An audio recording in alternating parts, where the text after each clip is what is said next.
Este es un mensaje del pastor John MacArthur, traducido y predicado en español para el mundo de habla hispana. Ahora abramos la palabra de Dios al capítulo 53 de Isaías.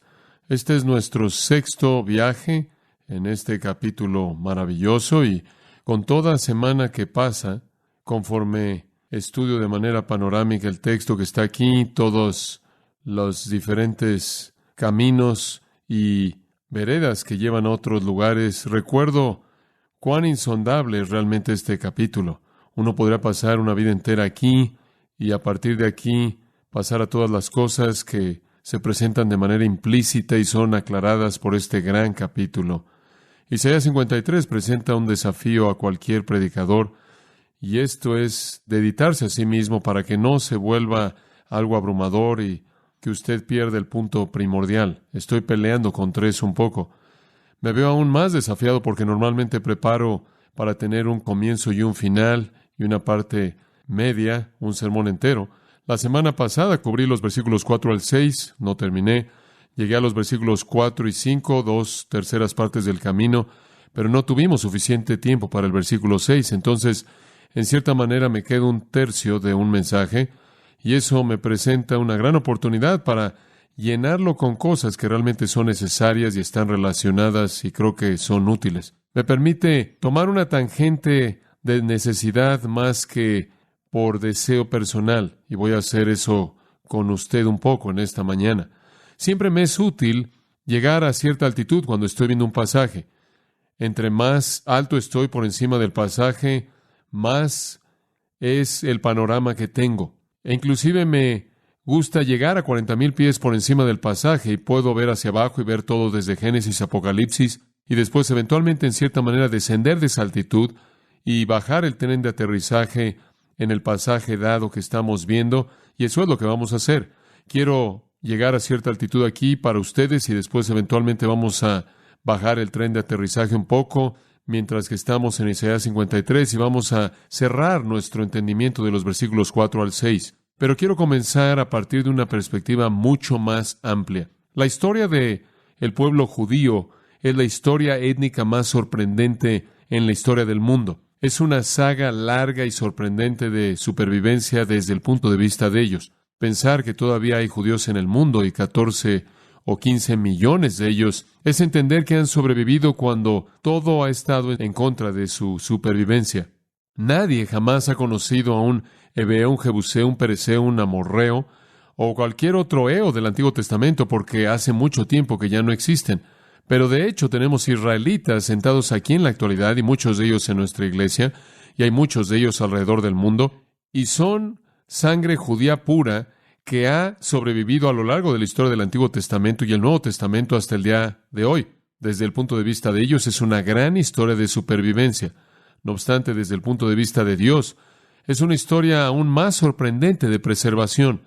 Supongo que todos podríamos reconocer el lado humano de esto y decir que es un pueblo tan comprometido con su existencia y supervivencia que son el más grande testimonio de la voluntad por sobrevivir de cualquier otra nación en la historia del mundo.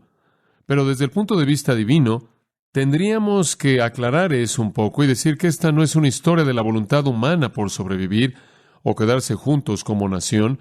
Esto es más bien una historia de protección divina y preservación divina. Todavía hay judíos en el mundo porque Dios ha asegurado de que todavía haya judíos en el mundo. Todavía son identificables al grado de su misma tribu, aunque no saben a qué tribu pertenecen porque los registros fueron destruidos en el año 70 después de Cristo, cuando los romanos destruyeron el templo.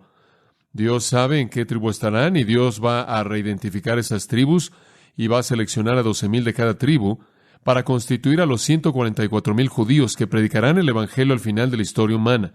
Todavía podrán identificarse con sus tribus originales, inclusive en el tiempo de la tribulación hasta antes del regreso de Jesucristo. Son una historia sorprendente. Sí, hay un elemento humano en esa supervivencia, pero lo que es mucho más importante, son una historia sorprendente de la protección y preservación de Dios.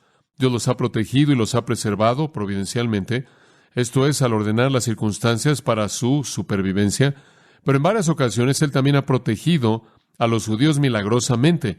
suspendiendo el curso normal de la historia y la manera en la que las cosas operan en el mundo para la protección de ellos, así como partir el mar para que pudieran pasar por en medio de él en tierra seca cuando dejaron Egipto.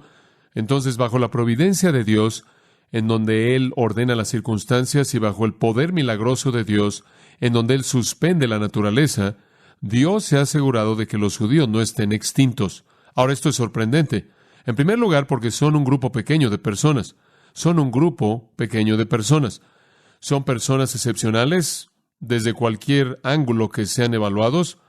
Con respecto a la humanidad, son los seres humanos más nobles, son un grupo de gente muy excepcional, pero han sido elegidos por Dios para los propósitos propios de Dios. Y no son lo que son porque se lo han ganado. No son lo que son porque se lo han merecido. Son lo que son porque Dios decidió que así fuera. Y han sido elegidos por Dios para ser bendecidos como una nación y a través de ellos bendecir al mundo. Debido a que han sido elegidos por Dios para propósitos que aún no han sido cumplidos, son el blanco de los enemigos de Dios. Son el blanco de Satanás, el enemigo de Dios. Son el blanco de los demonios, los conspiradores y promotores de impiedad sobrenatural en el mundo. Son el blanco de los hombres humanos que están bajo el poder del reino de las tinieblas. Han habido esfuerzos repetidos a nivel demoníaco y humano por eliminar a los judíos a lo largo de la historia, sin tener éxito. Pero son el blanco en particular de las fuerzas del infierno y de los humanos que sirven esas fuerzas para estorbar los propósitos finales de Dios. Y debo añadir, esfuerzos no exitosos. Pero cuando usted se remonta a su historia, usted entiende que este es un grupo pequeño de personas viviendo en un lugar muy vulnerable en el Medio Oriente, rodeados por todo tipo de potencias paganas, quienes a lo largo de toda su historia quisieron aplastarlos. Han sobrevivido. Tantas veces podrían haber dejado de existir. Un hambre durante el tiempo de Jacob y sus hijos pudo habérselos llevado. Pudieron haber desaparecido literalmente por hambre, pero Dios no permitió que eso pasara.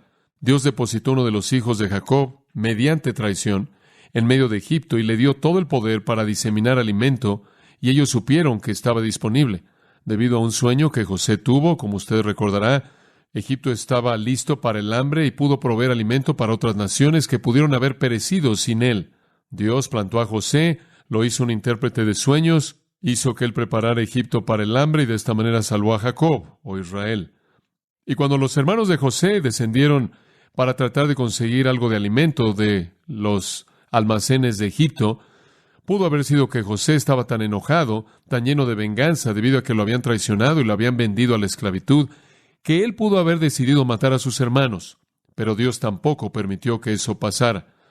Dios llevó a cabo su obra a través de la compasión y el perdón en el corazón de José para perdonar a sus hermanos y de esta manera perpetuar a la familia. Esa familia se quedó en Egipto, creció desde una pequeña familia, Jacob y su familia, a varios millones de personas, 2 millones en la tierra de Gosén. Tomó 400 años para que esa nación se desarrollara. Al final de ese periodo de tiempo, las plagas azotaron Egipto. Esas plagas tuvieron efectos mortales devastadores en los egipcios. Bien también pudieron haber afectado a los hijos de Israel si Dios no se hubiera asegurado de que no los tocaran.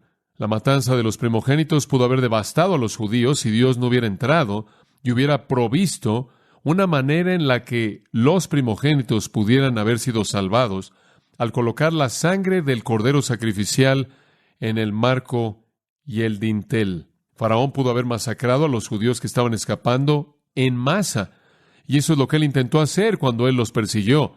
Si Dios no hubiera abierto el mar y hubiera permitido que pasaran, y después hubiera ahogado al ejército entero de Faraón cuando el mar se colapsó sobre ellos. Pudieron haber desaparecido de la historia en los 40 años que estuvieron vagando en el desierto. Ellos se quejaron, se rebelaron, pecaron de manera violenta contra Dios, y una generación entera murió. Sus cadáveres se secaron en el desierto. Pero hubo un remanente de ellos, bajo el liderazgo de Josué, que entraron a la tierra prometida. Cuando entraron en Canaán, pudieron haber sido destruidos de nuevo debido a que estaban entrando a una tierra y eran un pequeño grupo débil de personas y estaban enfrentando a enemigos paganos formidables que no querían entregar su tierra y su propiedad. Pudieron haber sido destruidos por varios de los enemigos que ocupaban la tierra de Canaán, que ellos debían conquistar, Pero Dios se aseguró de que eso no sucediera. Fue demostrado en cierta manera metafórica en el hecho de que un Goliat inmenso fue matado por un niño pastor con una piedra. Y así fue. Israel era como un pastor con una pequeña onda en contra de un gigante inmenso en la tierra de Canaán. Israel era como un pastor con algo que aventar la piedra en contra de un gigante masivo en la tierra de Canaán. Pero Dios se aseguró de que sobrevivieran. No es solo la historia de supervivencia humana, es una historia de preservación divina. Cuando entraron a la tierra y se establecieron en la tierra y se dispersaron en la tierra y se dividieron en secciones por tribu, ustedes saben lo que pasó, se metieron en idolatría, se metieron en apostasía, se metieron en la adoración de dioses falsos y se metieron en inmoralidad, y después su religión se volvió superficial e hipócrita, comenzaron a ser absorbidos por la cultura pagana y literalmente pudieron haber desaparecido mezclándose en las naciones. Pero Dios aseguró que eso no sucediera. Pudieron haber sido perdidos para siempre al haberse casado con paganos y su identidad étnica se hubiera disipado. Y cuando el reino se dividió, 10 tribus se fueron al norte y establecieron lo que llegó a conocerse como Israel, y 2 tribus se quedaron en el sur, Judá y Benjamín, las cuales llegaron a ser conocidas como Judá. En los años venideros no hubo un buen rey en el norte. Fueron tan rebeldes y tan malos que Dios trajo juicio contra ellos, y los asirios vinieron en el 722 a.C. y saquearon al reino del norte y se llevaron cautivos a todos los que no mataron, y esas personas nunca regresaron. Desaparecieron mezclándose en las naciones. Ellos desaparecieron de manera total, lo cual dejó a las 2 tribus en el sur y personas de las otras 10 que habían emigrado al sur antes de que el reino del norte fuera destruido, y entonces habían personas de toda tribu ahora en el sur. Pero después los babilonios vinieron en el año 600 y saquearon Jerusalén y masacraron a la gente. Y aquellos que no fueron matados fueron llevados a Babilonia, en donde se mezclaron con la cultura caldea. Gente como Daniel y sus 3 amigos recibieron nombres que no eran sus propios nombres. Se les dieron nombres que los conectaban con los dioses caldeos, babilonios, y después fueron preparados en la cultura. Eso pudo haber llevado a su fin. El pueblo entero de Dios en Babilonia pudo haber sido literalmente absorbido al haberse casado con los caldeos y por la religión mezclada y haberse perdido para siempre en la historia humana, pero no sucedió. Nunca fueron absorbidos por la cultura caldea. 70 años más tarde, un remanente masivo de ellos regresó y se restablecieron en su tierra. Así es como siguió su historia. Un rey se levantó en Persia. Su nombre fue Jerjes. Sería la manera griega de decirlo. Su otro nombre, quizás uno por el que lo conoce, Asuero. Él reinó en Persia alrededor del 486 al 465, y los judíos todavía estaban intactos en Persia. No obstante, hubo un esfuerzo de genocidio guiado por un hombre llamado Amán, quien quería exterminar a los judíos. Y usted recuerda la historia, debido a que la historia se cuenta en el libro de Esther, cómo Dios usó a Esther en el reino para un tiempo como ese para salvar al pueblo judío del genocidio en la tierra de Persia. Y Dios tuvo que ordenar la providencia para que el rey, quien tuvo un certamen de belleza, seleccionara a Esther como la ganadora del certamen de belleza. Ella se convirtió en su esposa y el favor de ella hacia él salvó al pueblo de ella. Anualmente los judíos celebran una fiesta. Es llamada el Festival de Purim, P-U-R-I-M. Es una fiesta no bíblica, no está registrada en las Escrituras. Es como Hanukkah, la cual es otra de las festividades judías que no está en las Escrituras. Purim es una celebración de su supervivencia. Es una celebración de Esther y la supervivencia del pueblo judío. Después vino la potencia griega y Antíoco Epífanes atacó y mató a los judíos. Después vinieron los romanos en el 70 después de Cristo y masacraron a cientos de miles de judíos, destruyeron Jerusalén, destruyeron el templo y después entraron a unas 1000 ciudades y aldeas en años subsecuentes en la tierra de Israel y masacraron a muchas personas. Siguió después del 70 después de Cristo. La historia de su supervivencia es una historia sorprendente de protección divina.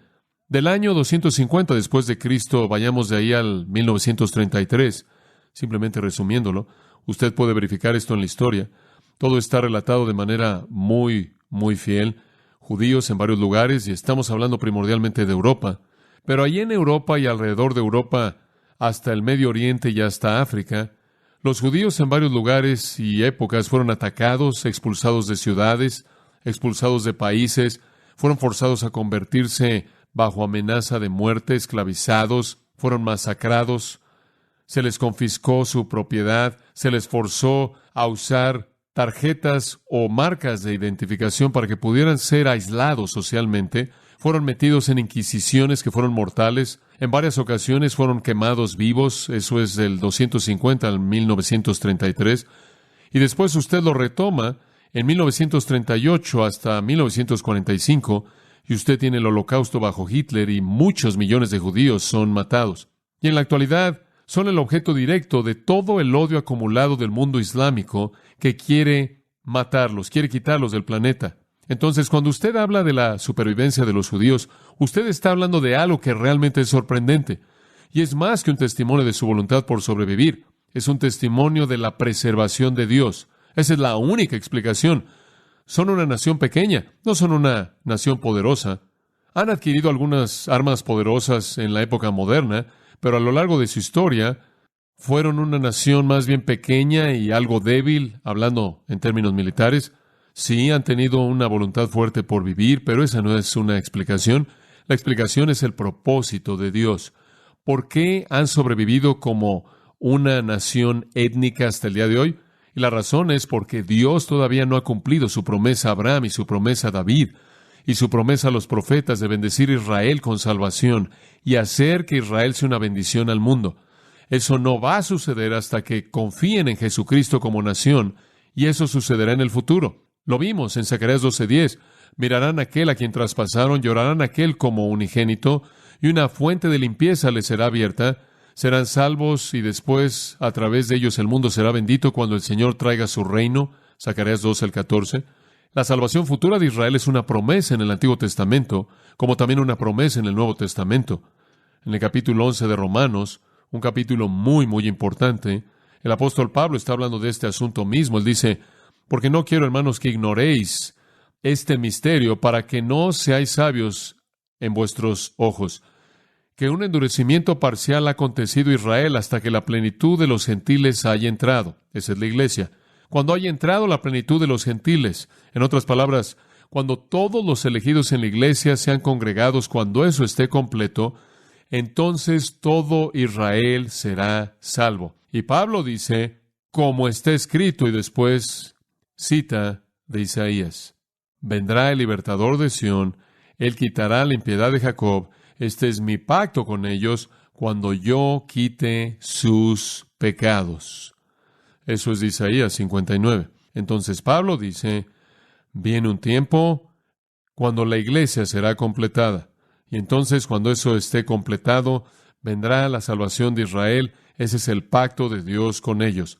Son preservados para una salvación futura. Necesitan ser salvos para que puedan ser bendecidos, porque esa fue la promesa de Dios en Génesis 12 y repetida una y otra vez a Abraham. No solo para que puedan ser salvos y bendecidos por la salvación, sino para que a través de ellos el mundo sea bendecido. Cuando sean salvos, el Mesías viene, establece su reino, reina en Jerusalén sobre Israel y el mundo. Israel se convierte en la nación más poderosa e influyente en el mundo y son una influencia para paz y justicia. No solo serán bendecidos, sino que bendecirán al mundo. Esa es la promesa de Dios y no ha cambiado. Y esa es la razón por la que todavía existen. Y hay otra realidad poderosa que considerar. Usted está hablando de una nación que en sí misma es vulnerable y débil.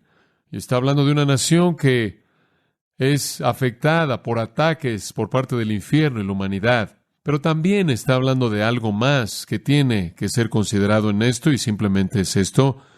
No solo han sobrevivido el odio de las fuerzas del infierno y sobrevivido el odio de las fuerzas de la humanidad, pero al mismo tiempo, escuche, han estado bajo juicio divino. Digo, esos son 3 strikes. Han estado bajo juicio divino. Y esto se remonta hasta Deuteronomio, de regreso a los escritos de Moisés. Cuando llegaron a la orilla de la tierra, listos para entrar, Dios les dijo esto a ellos: me obedecen y serán bendecidos. ¿Se acuerdan de eso? Deuteronomio 27:28. Me obedecen, los bendeciré. Me desobedecen, los maldeciré. Y Dios presentó las bendiciones y presentó las maldiciones. Y usted puede regresar y leerlas, y esa es su historia. Desobedecieron a Dios, continuaron haciendo eso, son un pueblo maldecido, están bajo el juicio de Dios. Entonces, Dios está preservando a la nación misma que Él está juzgando. Él lo ha hecho siempre. Él comenzó a juzgarlos desde el Antiguo Testamento, y Él ha estado juzgándolos a lo largo de la historia humana, mientras que al mismo tiempo los ha preservado bajo ese juicio. El juicio de Israel continúa hasta el día de hoy. El juicio del pueblo judío continúa en la actualidad porque rechazaron a Cristo. 1 Corintios 16:22 dice, si alguno no ama al Señor Jesucristo, sea anatema, sea maldito.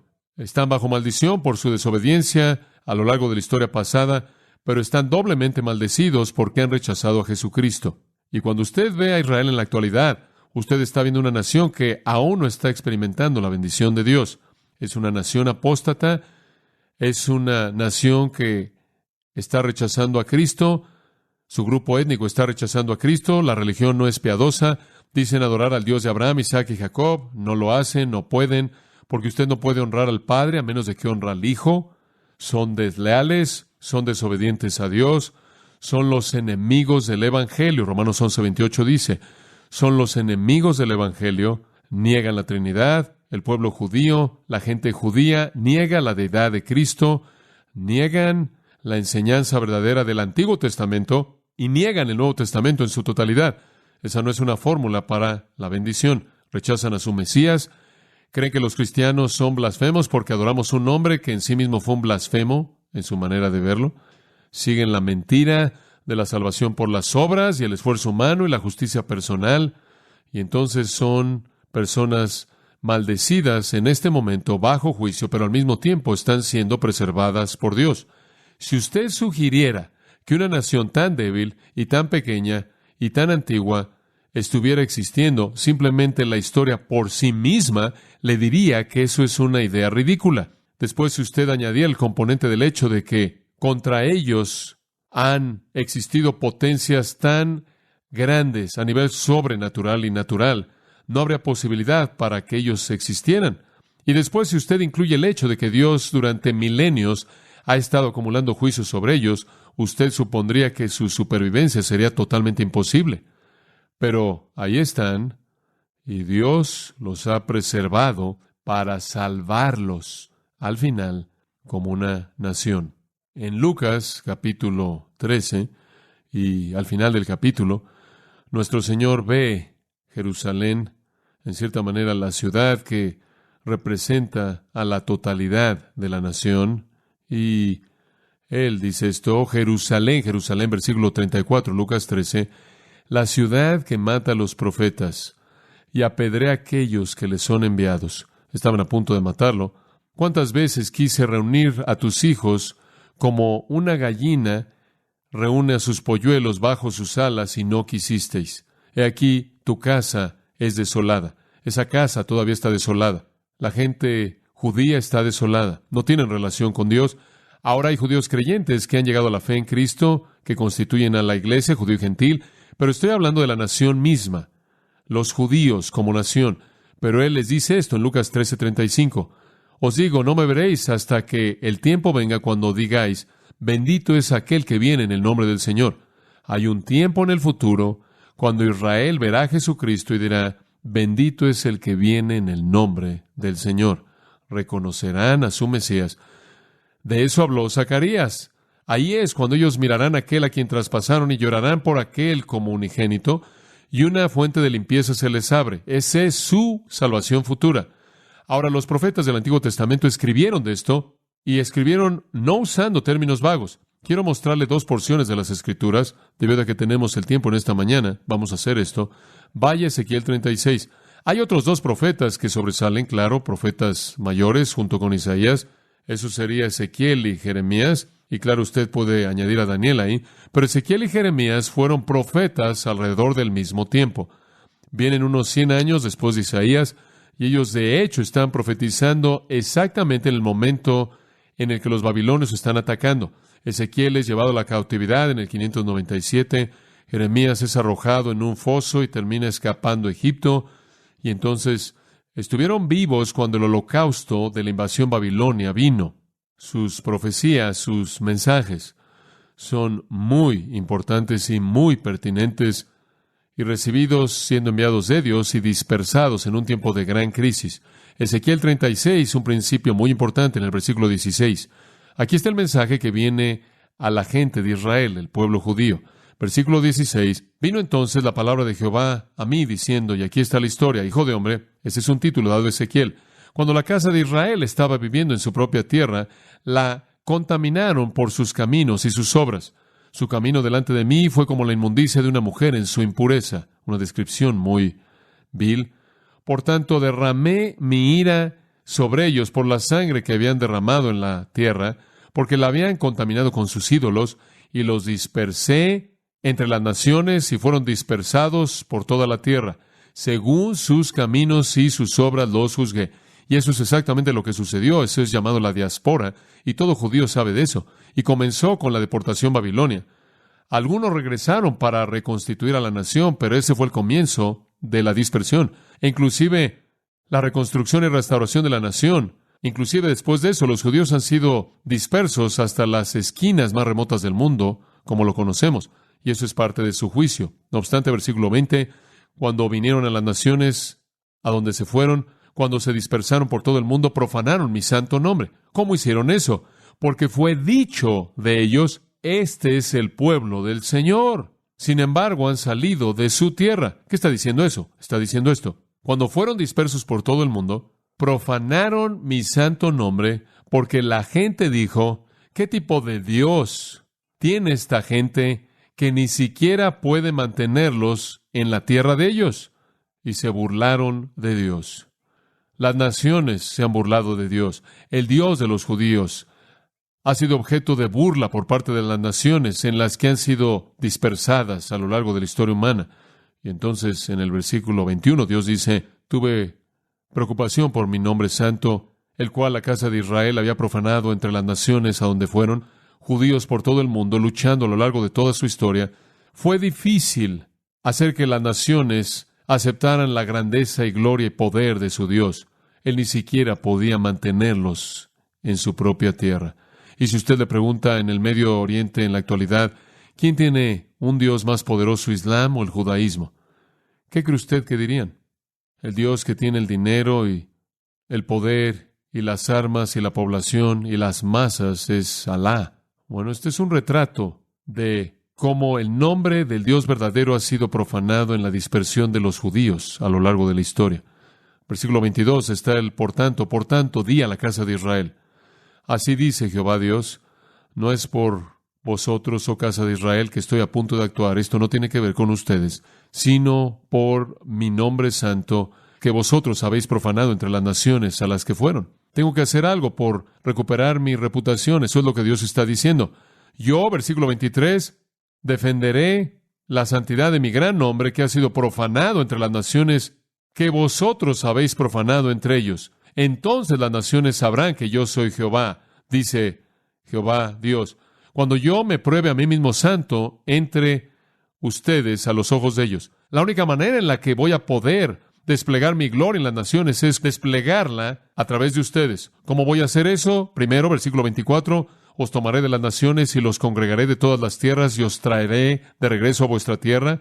Bueno, hemos tenido una probada de eso, ¿no es cierto? 1948 regresaron, reconstituyeron su nación.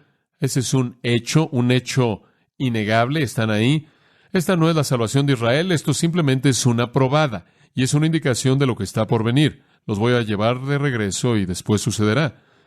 Cuando yo los meta de regreso a la tierra, y esto está por venir conforme lo vemos, ¿no es cierto? Gente judía de todo el mundo, emigrando, llegando, algunos de ellos inclusive llegando a Cristo ahora como individuos, algunos de ellos abrazando el Evangelio ahora, abrazando a Jesús como su Mesías ahora, pero la nación permanece fija en contra de Cristo como nación colectiva, pero el día vendrá en el futuro, y él está hablando de la nación, el pueblo, la casa de Israel, versículo 25, aquí está la clave, rociaré agua limpia sobre vosotros y seréis limpios, os limpiaré de todas vuestras inmundicias y vuestros ídolos, Además, os daré un nuevo corazón, colocaré un nuevo espíritu dentro de vosotros, quitaré el corazón de piedra de vuestra carne y os daré un corazón de carne, colocaré mi espíritu dentro de vosotros y haré que andéis en mis estatutos y tendréis cuidado de observar mis ordenanzas. Esa es una afirmación de salvación.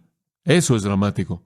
Con respecto a su propio nombre santo, para defender su fidelidad y demostrar su gloria, Dios un día salvará a los judíos.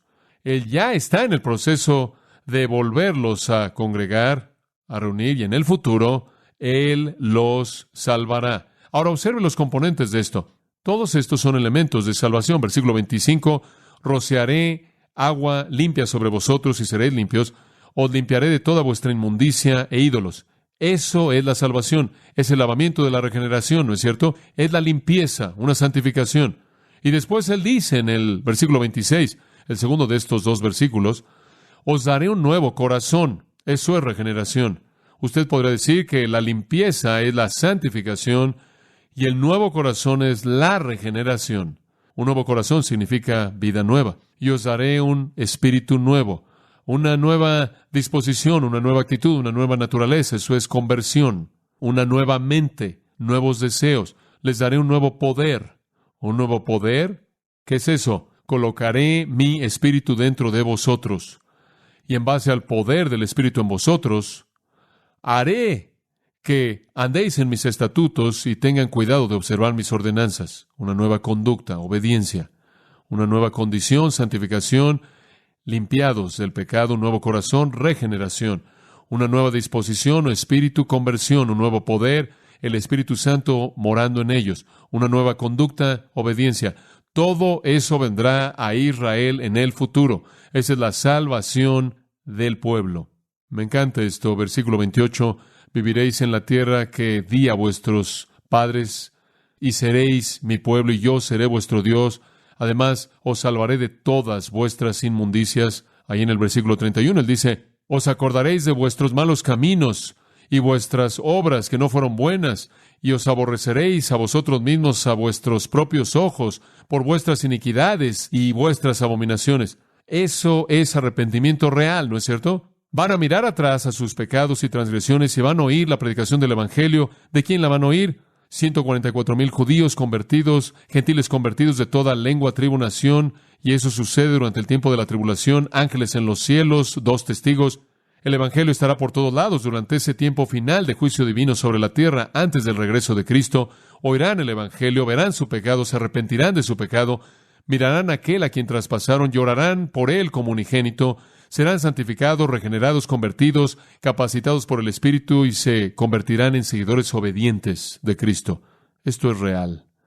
Versículo 32, no estoy haciendo esto por causa de vosotros, sino por mi causa. En ese día, versículo 33, os limpiaré de todas vuestras iniquidades. Esto es salvación. Esto es prometido a Israel aquí. Conversión verdadera para la gloria de Dios. Ahora quiero que vean Jeremías 31. Jeremías 31. Y simplemente quiero cubrir esto brevemente porque nuestro tiempo está pasando. Jeremías 31. Este es el punto elevado de la profecía de Jeremías. He aquí, vienen días, futuro, declara Jehová, cuando haré un nuevo pacto con la casa de Israel y la casa de Judá, no como el pacto que hice con sus padres en el día que los tomé de la mano para sacarlos de la tierra de Egipto, mi pacto que ellos quebrantaron, aunque fui marido para ellos, declara Jehová. ¿Qué pacto es ese? Ese es el pacto de la ley, ese es el pacto mosaico dado en el Sinaí, y ellos lo quebrantaron inclusive antes de que Moisés pudiera descender y leérselos. Cuando él descendió, teniéndolo en sus manos, lo estaban violando, lo estaban quebrantando, no lo podían guardar. Es un pacto que nadie pudo guardar. Entonces les estoy dando un nuevo pacto. Voy a hacer un nuevo pacto, no como ese. ¿Cuál es la naturaleza del nuevo? Versículo 33. Voy a hacer este pacto con la casa de Israel después de esos días, al final de la historia. Aquí está la diferencia. Esa ley estaba afuera. Este es diferente. Pondré mi ley dentro de ellos y en sus corazones la escribiré. Y seré su Dios y serán mi pueblo. Lo mismo que Ezequiel dijo. Y no volverán a enseñar cada hombre a su prójimo y cada hombre a su hermano, diciendo, conoce a Jehová. El evangelismo terminará en Israel, porque todos conocerán a Jehová. Todos me conocen. Desde el más pequeño de ellos hasta el más grande de ellos, declara Jehová. Perdonaré su iniquidad y su pecado, y no me acordaré más. Esa es la conversión de la nación. Los componentes son los mismos. Aquí hay perdón, regeneración, conversión, conocimiento verdadero, obediencia. Ellos creerán que ellos son pecadores miserables y creerán en el Señor Jesús como el único Salvador. Lo creerán colectivamente como nación. Eso en sí mismo es un testimonio de la soberanía de Dios en la salvación. La única manera en la que la gente se salva individualmente es por la obra soberana de Dios. La única manera en la que naciones se salvan, porque solo hay una nación a quien se le promete salvación en un momento, sería por un acto soberano de Dios, porque no todos los judíos individuales, como individuos, van a llegar a la misma conclusión por algún acto de libre albedrío personal en el mismo momento. Dios los salva. Y de manera maravillosa este nuevo pacto fue hecho con Israel, pero Israel rechazó a su Mesías. Y después de la muerte y resurrección de Cristo, el nuevo pacto fue abierto para abrazar a todo mundo. Todo mundo. No me avergüenzo del Evangelio porque es poder de Dios para salvación al judío primeramente, cronológicamente, pero también al gentil. O Romanos 10, la salvación es para el judío gentil. Todo aquel que invocar el nombre del Señor será salvo. Entonces, el nuevo pacto ha sido ratificado en la muerte de Jesucristo y extendido más allá de Israel a la iglesia. No hubo iglesia cuando se les prometió a ellos, pero ahora que la iglesia ha venido, somos salvos de la misma manera por el mismo nuevo pacto. Esta es la razón por la que Pablo en 2 Corintios 3:6 dice que somos ministros del nuevo pacto, y Pablo le estaba hablando a gentiles cuando él dijo eso en Corinto. Y después de que entre la plenitud de los gentiles por el nuevo pacto, entonces viene la salvación de Israel. Versículo 31 habla de reconciliación.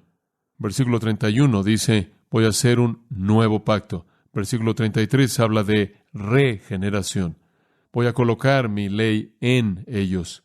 Voy a escribirla en sus corazones. Seré su Dios, serán mi pueblo, comunión. Habla de conocimiento, tendrán conocimiento verdadero, conocerán al Señor. Habla de perdón. Todos estos son componentes de la salvación. Muy bien, tienen el panorama. Ahora aterricemos, regresemos a Isaías 53. Cuando lleguen a este punto en el futuro, confesarán lo que está aquí en Isaías 53. Estas serán sus palabras. Y simplemente vayamos a nuestro texto, versículos 4 al 6. Mirarán atrás al Cristo a quien ellos traspasaron, van a reevaluar la actitud. No creyeron, versículo 1 dice, ¿quién ha creído nuestro anuncio? Unos cuantos. ¿Quién de hecho entendió la revelación del brazo del Señor, el poder de Dios en el Señor Jesucristo? Muy pocos. No nos impresionó su origen, era como un vástago, era como una raíz en tierra seca. No nos impresionó su vida, no tenía una forma de rey o majestad, nada acerca de él nos atrajo. Ciertamente no nos impresionó su muerte. Despreciado, abandonado por los hombres, varón de dolores, experimentado en quebranto, él era tan despreciable en su muerte que ni siquiera lo vimos. Fue menospreciado y pensamos de él como nada. Él era un nadie, eso fue lo que pensamos. Pero ahora todo ha cambiado. Ahora conocemos todas esas tristezas fueron nuestras. Ciertamente él llevó nuestras tristezas, llevó nuestros dolores. Lo estimamos como abatido, azotado por Dios y afligido. Pensamos que Dios lo estaba castigando por su blasfemia. Ahora sabemos que Él fue traspasado por nuestras transgresiones, fue aplastado por nuestras iniquidades, azotado para nuestra curación. Una reversión completa de su valoración de Cristo. Ellos admiten su error horrible. En ese día futuro confesarán, conocen la historia de Jesús, conocen que Él fue traspasado, saben que Él fue aplastado o golpeado, saben que Él fue castigado al final de un juicio falso, saben que fue azotado. Eso es parte de su historia, todo judío sabe eso. Pero un día van a admitir que no fue por las blasfemias de Él, sino fue por las de ellos. Van a decir, entendemos nuestras transgresiones, entendemos nuestras iniquidades, nuestras transgresiones, nuestras iniquidades, esos son negativos. Van a confesar que Jesús fue castigado por Dios por las transgresiones de ellos.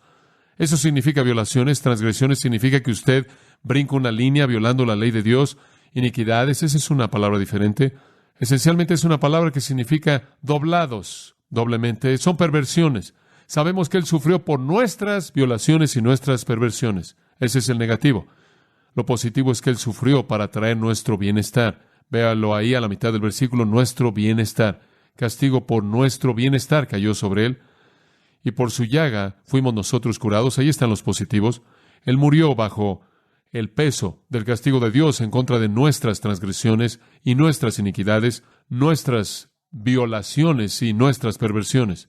Y al hacerlo, Él compró por nosotros o para nosotros bienestar y curación. Bienestar es shalom en hebreo, shalom, paz, bendición completa y sanidad. Sanidad o curación espiritual, salud espiritual. La muerte del médico hizo que el paciente estuviera bien. Fuimos pecaminosos y de esta manera enfermos, tristes, culpables de violaciones, culpables de perversiones, separados de Dios, sin paz, sin salud espiritual.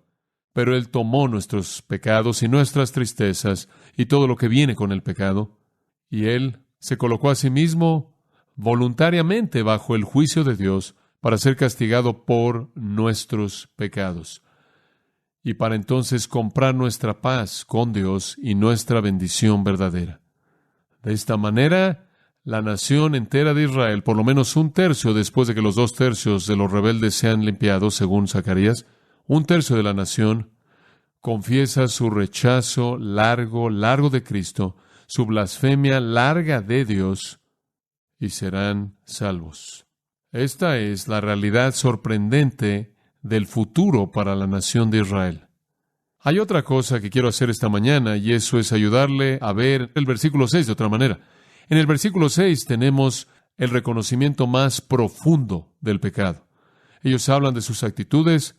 Ellos lo harán cuando digan, nosotros lo evaluamos mal a Él, lo estimamos o lo consideramos, o pensamos de Él o lo consideramos. En otras palabras, nuestro pensamiento era corrupto. Estábamos mal en lo que pensamos acerca de Él. Hablan de conductas, esas son las transgresiones e iniquidades. Hablan de privaciones. Los pecadores reconocen esto. Carecen de bienestar, carecen de shalom, carecen de paz con Dios. No tenían, como Isaías 54 lo llama, pacto de paz, el cual no podía ser sacudido. Y también carecían de salud espiritual, estaban enfermos. El capítulo 1 dice, enfermo desde la cabeza hasta el pie, enfermos en pecado. Entonces se entienden esos asuntos. Pensamiento corrupto, conducta corrupta y la ausencia de todo lo que es bueno, ellos saben eso. Pero hay algo más que un pecador debe entender. Y no es simplemente un asunto de cómo pensamos, actitudes, y no es nada más un asunto de lo que hacemos, y no es nada más un asunto de lo que carecemos. La confesión del pecado llega hasta la médula, es cuestión de quién somos. El problema está en nuestra naturaleza, y ahí es en donde entra el versículo 6. Está en nuestra naturaleza. Es más profundo de lo que la mayoría querría reconocer viendo esta sección. Esto es parte de la confesión que no solo ve las manifestaciones del pecado, sino la causa. Aquí está el problema.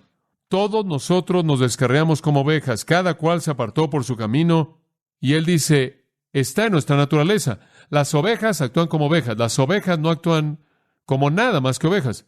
Estamos actuando de manera coherente con nuestra naturaleza.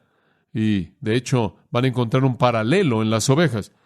Las ovejas son torpes, indefensas, se desvían, no se agrupan como los gansos, no están en manadas como las vacas, no se quedan juntas, entonces son una buena analogía.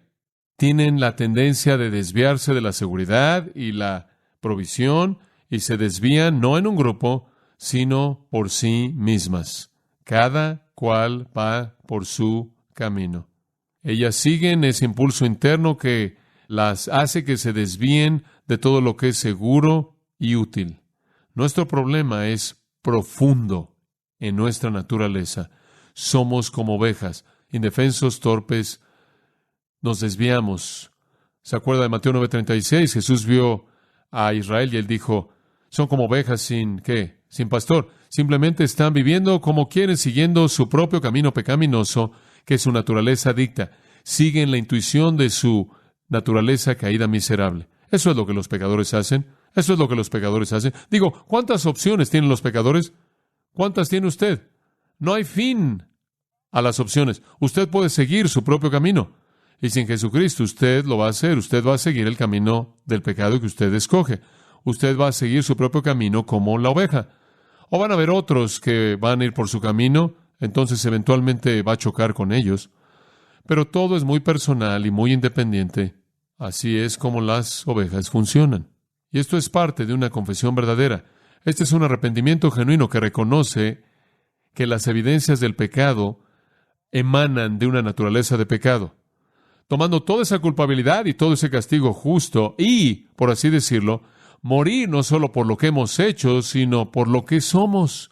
Jesús lleva el peso completo de nuestra pecaminosidad sobre sí mismo, en el sentido de que Él toma el castigo de Dios. Eso es lo que el versículo dice al final.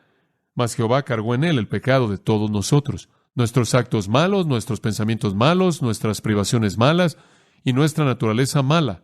Por todo eso, el siervo de Jehová lleva el peso completo del castigo. Eso es lo que dice.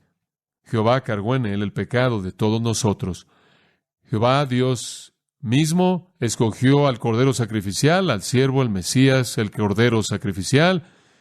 El siervo Mesías estuvo dispuesto de manera voluntaria de someterse a sí mismo para volverse en el sustituto vicario.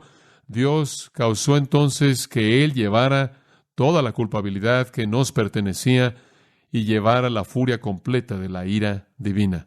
5 maneras diferentes en esos versículos. En 5 maneras diferentes habla de la provisión vicaria sustitutiva de Jesucristo muriendo en nuestro lugar. Este es el corazón del Evangelio. Ahora, simplemente un comentario al margen.